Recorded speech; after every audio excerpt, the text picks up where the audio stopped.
This video is sponsored by Fan Dominion. Celebrate your fandom with incredible merch from your favorite movies, shows, and games. Whether you're a fan of Spider-Man, Star Wars, or Demon Slayer, they've got you covered. With free worldwide shipping and discounts of up to 60% off. Click the link in the description and use my code SADAT for 10% off your next order. Hello, salutations. What it do is Stop the Gamer, all father of the Do-Rag Gang. Know the vibes, like and subscribe. Let's get it. And today I'm bringing you my first Spider-Man build video. I'm very excited. I said that I would have one out by today, and sure enough, here we are. Now, Spider-Man, I'll say off the bat, is a ton of fun. I didn't have any doubt that he would be. This is really where Marvel's Avengers shines the best. Character kits, making each hero feel like they're in their own solo game, and just like the other, Spider-Man feels very good. Now, they said that Spider-Man was designed to be a melee character, just like with Black Panther. However, unlike with Black Panther, I think they did a much better job at putting his hero kit together to really incentivize you to actually use melee. Now, melee still needs some work in this game, and it's not just about the ability to spread status effects, though that does need to be tweaked, but the way that heroes interact with enemies when in melee combat, all the enemies having passive shields and not responding to hits, all of that really drags melee down, which is a shame because when you really get into the groove of Spider-Man, it feels somewhat not quite like Insomniac, but it does feel really, really good. And it just sucks during those moments when your flow is interrupted by, an enemy not responding when you uppercut them or anything like that. It's really dumb. But with this build, Spider-Man goes absolutely crazy. So I'm switching it up this time. I'm going to start with gear and then kind of go over some of the skills that you want to be utilizing with Spider-Man. Because I built this as primarily melee, I'm focusing on getting gear that has might, which increases your melee damage, and valor, which boosts your heroic as well as your critical attack damage, both of which are very important. Now, I definitely want the stats to be higher. For example, I'm still looking for a minor artifact with a triple might, as well as another range piece that has better rolls with might and valor, but this is basically the blueprint of how I think Spider-Man should be built, mainly focusing on melee damage and valor. I was playing around with it, and Spider-Man does more damage when he has a bit more might. So don't overload on valor compared to melee. Ideally, I'd like to have both the melee and heroic rating at 3,000 at least each, with the melee a little bit higher, but I'll keep digging for better gear pieces.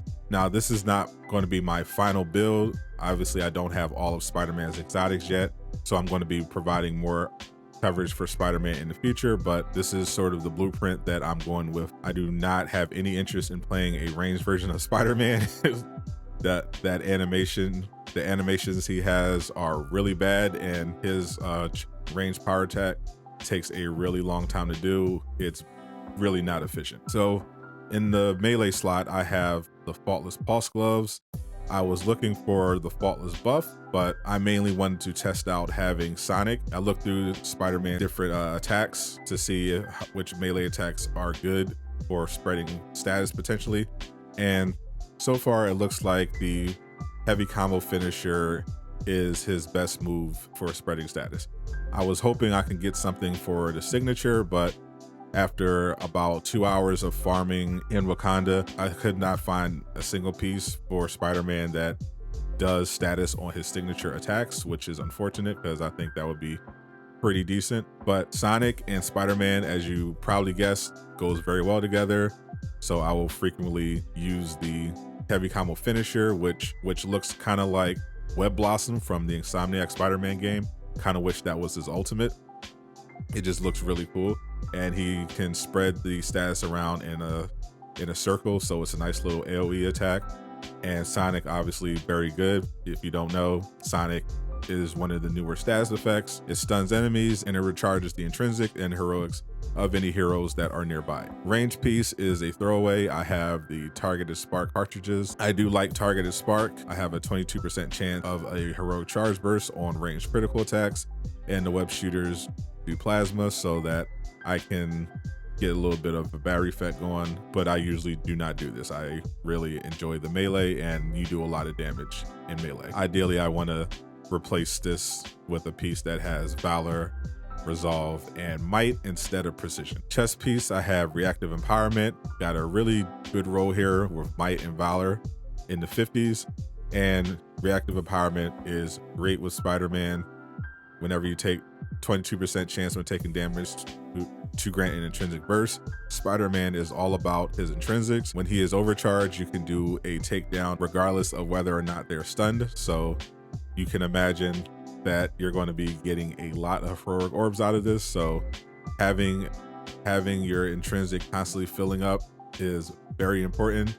You can also look for intrinsic bursts on the melee piece. That's also a really good option. And in the heroic slot, we have Wrecking Ball, Retribution Lenses. This one rolled with Valor, Proficiency, and Resolve. Once again, I'd rather have some might here, but still not bad at all.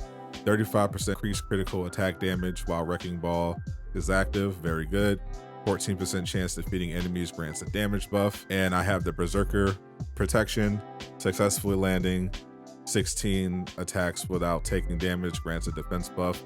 I'd rather have a Berserker buff, but I still have the lethal buff, so as long as I'm defeating enemies, I can just trigger damage buffs. Targeted buff and reactive buff are obviously better, but I like this piece a lot. None of these pieces are necessarily permanent, but they allow me to play how I think Spider-Man is going to be played going forward. For minor artifacts, I got the red ISO double might. I ideally want one with triple might. And I have the Northstone of the Wasteland, mainly for the Cosmic Surge. I would rather have a reactive Cosmic Surge. I'm still digging for that, but 8% chance defeating enemy grants the Cosmic Surge buff. Dealing damage while the buff is active restores a small amount of willpower and heroic energy. This is one of the best perks in the entire game. Your reactive version is better because it activates whenever you take damage and recharges your willpower and heroic energy. So I'm going to keep digging for that, but this still is very good. And for the major artifact, I went with the Ring of Nebulon because Spider-Man does so many takedowns. You're constantly dropping orbs all over the battlefield. So the ring is perfect for that. It recharges you a lot faster. So you're basically always fully charged with heroics. Alternatively, you can go with the Northstone of Lethal Will. I would only recommend that for boss battles though, because you cannot do a takedown on a boss. So for that, you can switch to the Northstone and you can pop the damage buff so that you can get that increase in your damage. Now for the skills, Spider-Man is mainly about his heroics, which are very good in my opinion.